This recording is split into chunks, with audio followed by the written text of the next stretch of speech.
வணக்கம் நண்பர்களே. ஆரோக்கியமான வாழ்க்கைக்குரிய வாழ்வியல் முறை பகுதி 54. மரங்கள் எனும் இயற்கை வைத்தியர்கள். ஆரோக்கியமான வாழ்க்கைக்குரிய வாழ்வியல் முறையிலைங்க மரங்கள் எவ்வளவு தூரம் நம்ம இயற்கை வைத்தியராக நமக்கு செயல்படுதுங்கிறது நம்ம வாழ்க்கையில் உணர்ந்து தெரிஞ்சுக்கலாம். ஏன்னா எங்கெல்லாம் மரங்கள் உங்கள் வீட்டை சுற்றியும் உங்களை சுற்றியும் இருக்குதோ அது உங்களுக்கு அவ்வளவு கண்ணுக்கு தெரியாத இயற்கை வைத்தியங்களை உங்களுக்கு செய்யுது.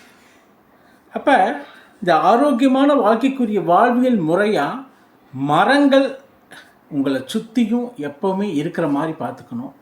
மரங்கள் உங்களுடைய வாழ்க்கையில் பின்னி பிணைஞ்சு இருக்கிற மாதிரி பார்த்துக்கிட்டா அதுவே நேச்சுரல் ஹீலர்ஸ், அதாவது இயற்கை வைத்தியர்கள்னு சொல்லுவாங்க. நீங்கள் மரங்கள் எவ்வளவு நன்மைகளை நமக்கு செய்யுது. மன அழுத்தத்தை போக்குதுன்னு ஜாப்பனீஸ் ரொம்ப காலமாகவே மரங்களை கட்டி பிடிக்கிறது, மரங்களை கீழே அவங்களுடைய ஆக்டிவிட்டீஸை வச்சுக்கிறது, மரங்களை தெய்வமாக வணங்கிறது, மரங்கள் அவங்களுடைய வாழ்க்கையுடைய ஒரு ஒன்றியமாக வச்சுக்கிறது, அவங்க ஒன்றி வாழ கற்றுக்கிறது, வாழ்கிற மாதிரி நடந்துக்கிறது. ஸோ இது எல்லாமே எதனால் அப்படின்னா மரங்கள் அவ்வளவு தூரம் இயற்கையின் பொக்கிஷம் அப்படிங்கிறத விட இயற்கை கொடுத்த டாக்டர்னே சொல்லலாங்க. அதிலிருந்து கிடைக்கக்கூடிய ஆக்சிஜன் ஃப்ரெஷ் ஆக்சிஜன் வேறு எங்கேயுமே நீங்கள் கிடைக்காது. நீங்கள் பார்த்தீங்கன்னா இன்றைக்கி இருக்கக்கூடிய பொல்யூஷன், அளவுக்கு அதிகமான ஏர் பொல்யூஷன், வண்டி வாகன புகைகள், அதே மாதிரி இண்டஸ்ட்ரியல் பொல்யூஷன். ஸோ இதனால் என்ன ஆகுதுன்னா நமக்கு நல்ல ஆக்சிஜன் நுரையீரலுக்கு கிடைக்கிறதே பல நேரங்களில் டிமாண்ட் ஆகிடுது. அப்போ இந்த ஆக்சிஜன், நல்ல ஆக்சிஜன் கிடைக்கணும், நம்மளை சுற்றியும் ஒரு நல்ல மரங்கள் இருந்ததுன்னா அது விடக்கூடிய ஆக்சிஜன் நமக்கு நேச்சுரல் ஹீலர்ஸாக, அதாவது இயற்கையாகவே உடலை சரி செய்யக்கூடிய ஒரு மருந்தாக செயல்படுது. அதனால தான் சொன்னாங்க மரங்கள் வைத்தியர், இயற்கை வைத்தியர்கள்னு. இன்றைக்கி உலகத்திலேயே அதிகமாக வாழ்நாள் வாழக்கூடியவங்க யாருன்னு கேட்டால் ஜாப்பனீஸ் மக்கள். அவங்க 100 வயசுக்கு மேலே 1,00,000 பேர் வாழ்ந்துட்டுருக்காங்க. அப்போ அவங்களுடைய எல்லாமே வாழ்க்கை முறை, அவங்களுடைய உடற்பயிற்சி, அவங்களுடைய கிளீன்லினஸ், அவங்களுடைய வாழ்வியல் முறைகள் உலகம் பூரா பேசப்படுறது மட்டும் இல்லைங்க. 1,00,000 பேர் 100 வயசுக்கு மேலே இப்போவும் வாழ்ந்துட்டுருக்காங்கன்னா அது எவ்வளோ பெரிய கிஃப்டடு ஹெல்த்தினஸ்ன்னு பாருங்களேன். ஸோ அந்த கிஃப்ட்டுக்கு என்ன காரணம்னா மரங்களை அவங்க நேசித்து மரங்களை தங்களுடைய வாழ்வின் ஒரு பகுதியாக வச்சுக்கிட்டது தான். இன்றைக்கும் மரங்களை பார்த்து கொஞ்ச நேரம் கட்டி பிடிச்சி உட்காந்துருப்பாங்களாம். அதே நேரத்தில் மரங்களுக்கு கீழே வேலை செய்வாங்களாம். ஏன்னா அது ஆக்சிஜனை கொடுக்கறது மட்டும் இல்லாமல் மன அழுத்தத்தை முற்றிலும் போக்கக்கூடியதான் மரங்கள். அப்போ நம்ம முன்னோர்களும் இதே மாதிரி தான் நிறைய விஷயங்கள் இந்த மரங்கள் பற்றியும் மரங்களுடைய பயன்களை பற்றியும் அதோடைய மகத்துவத்தை பற்றியும் வாழ்ந்து தெரிவிச்சுட்டு போயிருக்காங்க. ஆனால் நம்ம இப்போ இருக்கக்கூடிய மெக்கானிக்கல் வேர்ல்டில் இந்த மரங்கள் அப்படிங்கிறத கொஞ்சம் கொஞ்சமாக விலகிட்டு காங்கிரீட் காடுகளாக மாற்றிட்டுருக்கோம். எல்லா பக்கம் வீட்டை சுற்றி மரம் வச்சா அது நம்ம கன்ஸ்ட்ரக்ஷனுக்கோ நம்ம பில்டிங்க்கோ பாதிப்படையுமா, அப்புறம் வேறு அதோடைய மெயின்டெனன்ஸு, அதோடைய தலைகள் விழுகிறது.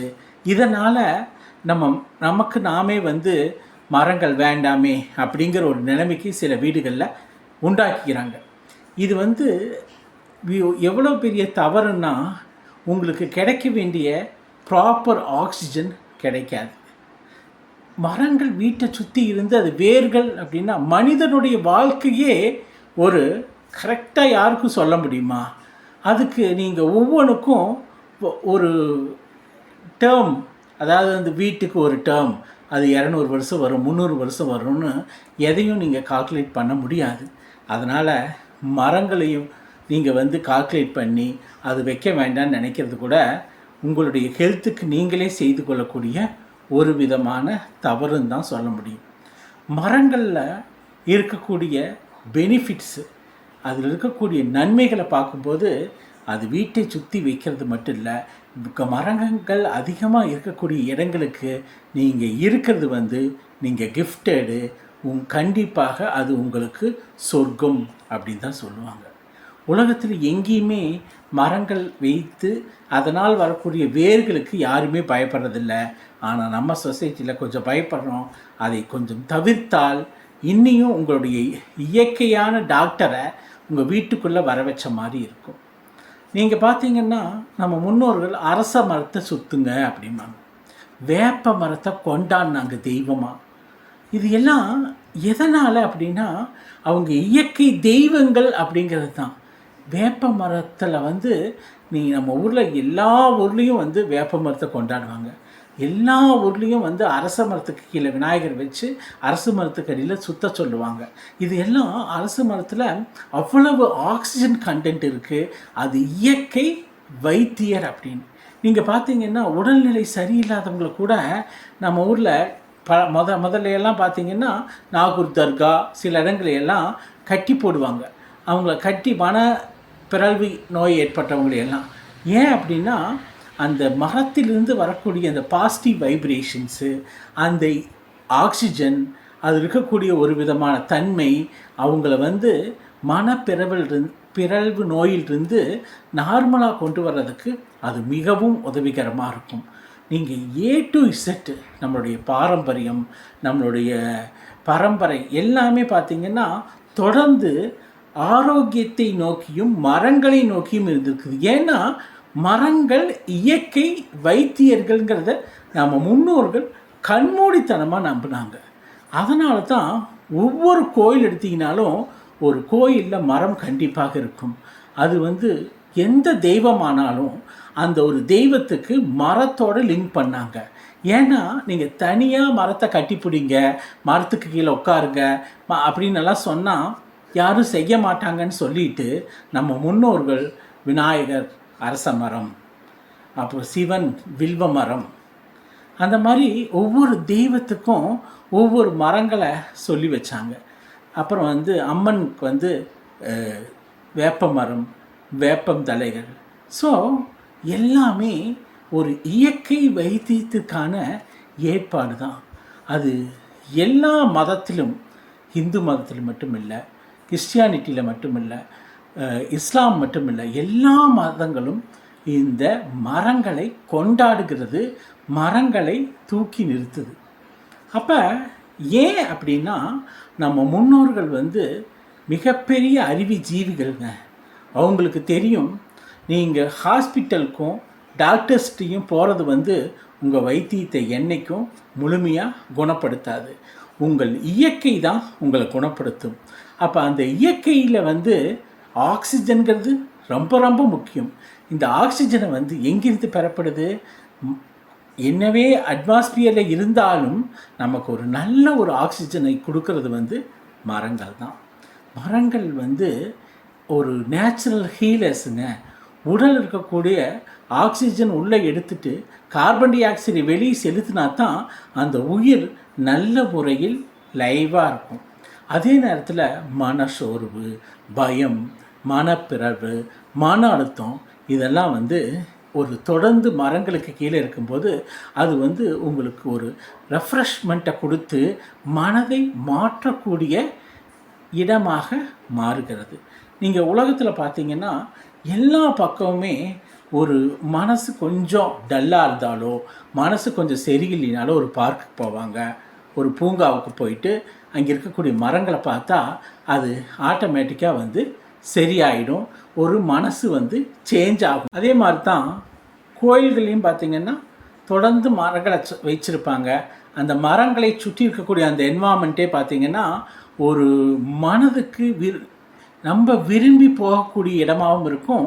அந்த இடம் வந்து அந்த ஆன்மீகம் மட்டும் இல்லை, அந்த மரங்களும் சேர்ந்து மனிதனுடைய மனதை மாற்றக்கூடிய இடமாக இருக்கும். ஸோ உலகத்தில் எந்த மூலையில் எந்த ஆட்களாக இருந்தாலும் இயற்கை வைத்தியம் எடுத்தால் மரம் தான். மனிதன் வந்து மரங்களோடு ஒன்றி வாழும்போது தான் அவன் எந்த வியாதியும் இல்லாமல் வாழ்ந்தான். நீங்கள் இந்த 50 வருஷத்தில் தான் எல்லா வியாதிகளும் அதிகமாச்சு, ஹாஸ்பிட்டல்ஸ் அதிகமாச்சு. ஆனால் அதுக்கு முன்னாடி பார்த்திங்கன்னா மரங்கள் தான் வந்து இயற்கை வைத்தியர்கள். அதிலிருந்து கிடைக்கக்கூடிய அத்தனை பொருளும் வைத்தியத்துக்குரிய பொருட்கள். அது இருக்கக்கூடிய அனைத்து கொடுக்கக்கூடிய ஆக்சிஜன்லேருந்து தலை, அது இருக்கக்கூடிய வந்து பட்டையிலிருந்து வேரிலிருந்து எல்லாமே மனிதனுக்கு ஒரு மருந்தாக பயன்பட்டது. இன்றைக்குமே சகல ஜீவராசிகளுக்கும் இருப்பிடம் எதுன்னா மரங்கள் தானுங்க. அந்த ஜீவராசிகள் அந்த மரங்கள் இலைகளை வைத்து தான் தனக்கு வரக்கூடிய எந்த ஒரு பிரச்சனைகளையும் அல்லது வந்து தனக்கு வரக்கூடிய எப்பேற்பட்ட நோய்களையும் அதே தன்னைத்தானே குணப்படுத்திக்குது. ஆனால் நம்ம இதை விட்டுட்டு மரங்கள்லேருந்து கொஞ்சம் கொஞ்சமாக விலகி ஆர்டிஃபிஷியலாக செயற்கையான பூஞ்செடிகளையும் செயற்கையான பொருட்களையும் வாங்கி வச்சு அதை நம்ம அழகுன்னு நினச்சிட்ருக்கோம். பட்டு நம்ம வாழ்க்கையினுடைய வாழ்வியல் முறையாக வந்து மரங்களை மாற்றினா தான் நமக்கு இயற்கை ஹீலிங் இயற்கையாக நமக்கு உடல் வைத்தியம் பண்ணுறதுக்கு மரங்கள் ரொம்ப ரொம்ப முக்கியம். அந்த மரங்கள் பார்த்திங்கன்னா நம்ம வீட்டின் ஒவ்வொரு வீட்டை சுற்றியும் மரங்கள் இருக்கிறதும் வீட்டுக்கு முன்னாடி மரங்கள் இருக்கிறதும் அந்த மரங்கள்னால வந்து உங்களுக்கு கிடைக்கக்கூடிய பயன்கள் அப்படிங்கிறது பார்த்திங்கன்னா வாழ்நாள் முழுவதும் இருக்கும். நீங்கள் 100 வயசு 90 100 120 வயசு வரைக்கெல்லாம் இருந்தவங்கள பார்த்திங்கன்னா அவங்க எல்லாம் வந்து அப்பார்ட்மெண்ட்டில் வாழ்ந்தவங்களா அப்படின்னு பார்க்கறத விட அவங்கெல்லாம் இயற்கையோடு இயைந்து வாழ்ந்தவங்களான்னு பார்த்தா கண்டிப்பாக இயற்கையோடு இயைந்து வாழ்ந்தவங்க தான் அவ்வளோ வருஷம் வாழ முடியும்.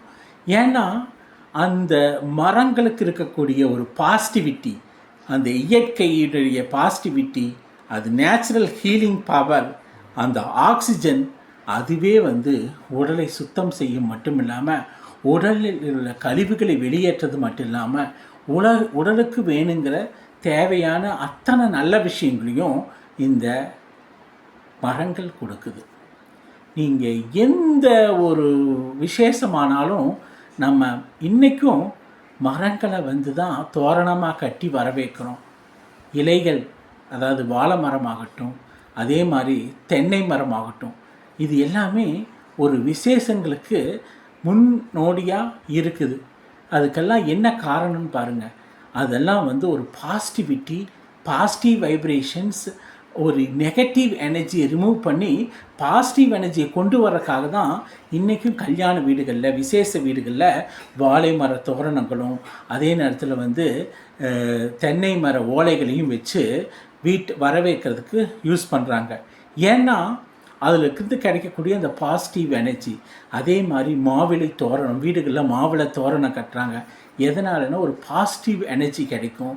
அதில் இருக்கக்கூடிய ஆன்டி பாக்டீரியல், ஆன்டி மைக்ரோபியல் ஒரு தன்மையானது நம்ம வீட்டுக்கு கிடைக்கணுங்கிறதுக்காக தான் மாவிலை தோரணம் கட்டுறாங்க. ஸோ இது எல்லா நிலையிலையும் நீங்கள் எந்தெந்த நிலையை எடுத்து பார்த்தீங்கன்னாலும் மரங்கள் இல்லாத வாழ்க்கை மனிதனுக்கு வியாதியை தான் கொடுக்குமோ ஒழிய ஹீலிங்கை கொடுக்காது. இயற்கையில் இன்றைக்குமே பார்த்திங்கன்னா கிராமங்களில் ரொம்ப மக்கள் பார்த்திங்கன்னா ஆரோக்கியமாக ஹாஸ்பிட்டல் போகிறது வந்து குறைவாக இருக்கும். ஆனால் சிட்டிஸில் பார்த்திங்கன்னா அந்த ரேட்டு வந்து அதிகமாக இருக்கும், ஹாஸ்பிட்டல் போகிற ரேட்டு. ஏன் அப்படின்னா அந்த மரங்களுடைய மகத்துவம் தான். அவங்க வாழ்க்கை மரங்களோடு இயைந்து மரங்களோடு வாழ்ந்து வந்ததுனால தான் வந்து அந்த இயற்கை வைத்தியர் அவங்கள காப்பாற்றிகிட்டே இருக்கிறாரு. ஹாஸ்பிட்டல் போகிறது வந்து குறைஞ்சிருக்கு. எந்த ஒரு சின்ன சின்ன பிரச்சனை கூட ஒரு மரங்கள் மூலமாக கிடைக்கக்கூடிய வைத்தியத்தையே அவங்க முடிச்சுக்கிறாங்க. அதே மாதிரி எந்த இடத்துலையும் மரங்களை வெட்டுறதுக்கு யாரும் அதிகமாக பண்ணுறதில்ல. மரங்களை அதிகமாக வெட்டினதுடைய விளைவு தானுங்க இன்றைக்கி உலக லெவலில் வந்து கிளைமேட்டிக் சேஞ்சுன்னு சொல்லிட்டு உலக லெவலில் வந்து பார்த்திங்கன்னா டெம்பரேச்சர் அதிகமாகிறது. அதே மாதிரி டெம்பரேச்சர் ரொம்ப கம்மியாகிறது, அதிகப்படியான மழைப்பொழிவு, வெள்ளம், அப்புறம் வந்து பருவம் தவறிய மழை, பருவம் இல்லாமவே வந்து நிறைய மழை பெய்யுறது, இது எல்லாமே பார்த்திங்கன்னா எதோடைய இண்டிகேஷன்னா மரங்களை விட்டு மனிதன் கொஞ்சம் கொஞ்சமாக விலகியதுடைய விளைவு தான். மரங்களை வெட்டு காட்டை அழித்து ரோடுகளை போட்டு அதே நேரத்தில் வந்து திரும்பி அந்த மரங்களை நடாதனால, ஃபாரஸ்ட்டை உருவாக்காதனால நமக்கு உலக லெவலில் வந்து தொடர்ந்து டெம்பரேச்சர் அதிகமாகிட்டே போகுது, கிளைமேட் சேஞ்ச் ஆகுது, அப்புறம் வந்து கடல் மட்டம் வந்து உயர்ந்துகிட்டே வருது. இது எல்லாமே வந்து ஒரு என்வாமெண்டல் சேஞ்சும்பாங்க, அதாவது சுற்றுச்சூழலில் மிகப்பெரிய மாற்றம் அப்படிம்பாங்க. இது வந்து சுற்றுச்சூழலுக்குரிய மாற்றம் மட்டும் கிடையாதுங்க, மனிதனுடைய வாழ்க்கையிலையுமே வந்து ஒரு மிகப்பெரிய மாற்றத்தை அது உண்டாக்க ஆரம்பிச்சிருச்சு. நீங்கள் பார்த்தீங்கன்னா மனிதனுடைய ஹாஸ்பிட்டல் போகிறது அப்படிங்கிறது இந்த 50 வருஷமாக கொஞ்சம் கொஞ்சமாக இந்த லாஸ்ட் ஒரு 20 இயர்ஸில், இனி சொல்லப்போனால் 10 இயர்ஸில் அதிகமாகிடுச்சு. ஹாஸ்பிட்டல்ஸ் ரேட்ஸ் அதிகமாகிடுச்சு, ஹாஸ்பிட்டலுடைய நம்பர் ஆஃப் ஹாஸ்பிட்டல்ஸ் அதிகமாகிடுச்சு, பேஷண்ட்ஸ் அதிகமாகிட்டாங்க. ஏன்னா மனிதன் மரங்களை வெட்ட மரங்களை தன்னுடைய இருப்பிடத்திலிருந்து விலக்கி வைக்க, எல்லாமே காங்கிரீட்டாக அமைக்க அப்பார்ட்மெண்ட் கல்ச்சர் உருவாக என்ன ஆகுதுன்னா நோய்களின் தாக்கமும் நோய்களின் வீரியமும் அளவுக்கு அதிகமாக உருவாகுது. இன்றைக்கி கொரோனா மாதிரி உலகத்தில் ஒரு டெட்லி டிசீசஸ் வந்து உலகம் பூரா ஷட் டவுன் நடந்தது. அதுக்கெல்லாம் என்ன காரணம்னா மனிதன் வந்து மரங்களை விட்டு கொஞ்சம் கொஞ்சமாக விலகி போகிறதுனால தான் இந்த மாதிரி வியாதிகள் வந்து உலகம் பூரா வர்றதுக்கு காரணம். நகரமயமாதல், அதிகமாக பாப்புலேஷன், இடமின்மை, மரங்களை வெட்டுறது, அதனால் அப்பார்ட்மெண்ட் கல்ச்சரு, இது எல்லாமே வந்து ரொம்ப நெருக்கடிக்கு உண்டாக்கி இன்ஃபெக்ஷன் அதிகமாகிடுச்சு. தூய்மையான காற்றுக்கு வந்து ஒரு டிமாண்ட் ஆயிடுச்சு. நல்ல காற்றும் அந்த ஆக்சிஜனால் கிடைக்கக்கூடிய ஹெர்பல் ட்ரீட்மெண்ட்டும் மனிதனுக்கு கிடைக்காம போனதுடைய விளைவு தான் இந்த கொரோனா போன்ற நோய்கள். அப்போ கூட இந்த ஆதிவாசிகள்னு சொல்லக்கூடிய பழங்குடியினர் மக்கள் வந்து நீங்கள் மலை பிரதேசங்களில் இருந்தவங்க எத்தனையோ பேர் கொரோனா தடுப்பு ஊசி போடாமையே இம்யூனிட்டி அதிகமாக இருந்தது. அப்படி இம்யூனிட்டி அதிகமாக இருந்து அவங்க ஊசி போடாமையே எந்த ஒரு கொரோனா இன்ஃபெக்ஷனுக்கும் ஆளாகாமல் இன்றும் எந்த இன்ஜெக்ஷனும் போட்டுக்காமையே ஆரோக்கியத்தோட நல்ல நிலையில் இருக்காங்க. இதுக்கு காரணம் என்னங்க? அவங்களுடைய வாழ்க்கை வந்து மரங்களுடைய சேர்ந்து தான் அவங்க வாழ்கிறாங்க. அப்புறம் மரங்களில் கிடைக்கக்கூடிய அத்தனை பெனிஃபிட்ஸும் அவங்களுக்கு கிடைச்சதுனால நேச்சுரலாகவே இம்யூனிட்டி அதிகமாகிடுச்சு. நோய் எதிர்ப்பு சக்தி அவங்களுடைய உடலில் அளவுக்கு அதிகமாக இருந்ததுனால தான் வந்து இந்த மாதிரி எந்த ஒரு இன்ஃபெக்ஷனும் வராமல் அவங்க தன்னைத்தானே தற்காத்துக்கிட்டாங்க. இன்ஜெக்ஷன் எதுவும் போடாமல், தடுப்பூசி எதுவும் போடாமையே அவங்களுக்கு வீரியமிக்க ஒரு நோய் எதிர்ப்பு சக்தி வந்து அவங்க உடம்பில் இருந்தது. இதுதான் உலகம் பூரா பேசப்படுது. நீங்கள் இன்றைக்கும் அமேசான் காடுகள் இருக்கக்கூடிய கருப்பின மக்கள் வந்து அவ்வளவு இம்யூனிட்டி உள்ளவங்களாக இருக்கிறாங்கன்னு ஒரு ஆராய்ச்சியில் சொல்லப்படுது. அவங்களுடைய இம்யூனிட்டிக்கு காரணம் என்ன? அமேசான் காடுகளும் அந்த இடத்துல இருக்கக்கூடிய காடுகள் இருக்கக்கூடிய மரங்களும் கொடுக்கக்கூடிய இயற்கை வைத்தியம்தான். ஸோ ஆரோக்கியமான வாழ்க்கைக்குரிய வாழ்வியல் முறையாக நம்மளை சுற்றி நிறைய மரங்களை வைப்போம். நம்மளுடைய வாழ்வு ஒரு 24 மணி நேரத்தில் எவ்வளவு தூரம் மரங்களோடு இருக்க முடியுமோ அவ்வளவு தூரம் மரங்களாக இயைந்த வாழ்க்கை வாழுங்க. அதே மாதிரி உங்களை சுற்றி வீட்டை சுற்றி மரங்கள் நிறையா வச்சுக்குங்க. அதே மாதிரி எப்போல்லாம் வந்து வாக்கிங் போகிறீங்களோ, ஒரு ரெஃப்ரெஷ் பண்ணுறீங்களோ, ஒரு பார்க்குக்கு மரங்கள் அதிகமான இடங்களில் நடங்க. மரங்கள் உங்களை சுற்றி என்றுமே இருந்துட்டு இருந்ததுன்னா உங்களுக்கு வந்து அவங்களே ஒரு டாக்டராக, ஒரு வைத்தியராக செயல்பட்டு மரங்கள் எப்பேற்பட்ட மனப்பிரச்சனையாக இருந்தாலும் கொஞ்சம் கொஞ்சமாக அவர்களே சரி செய்து விடுவார்கள். உங்களுக்கு நல்ல மனநிலையும் நல்ல உடல் ஆரோக்கியம் கிடைக்கிறதுக்கு இந்த மரங்கள் என்னும் வைத்தியர்கள் நிச்சயம் உதவுவார்கள். அவர்களின் வாழ்க்கையோடு உங்கள் வாழ்க்கையும் ஒன்றி வாழுங்கள். இதுதான் இயற்கையோடு இயந்த வாழ்க்கையாக இருக்கும், ஆரோக்கியமான வாழ்க்கையாக இருக்கும். இத்துடன் ஆரோக்கியமான வாழ்க்கைக்குரிய வாழ்வியல் முறை பகுதி 54 முடிந்தது.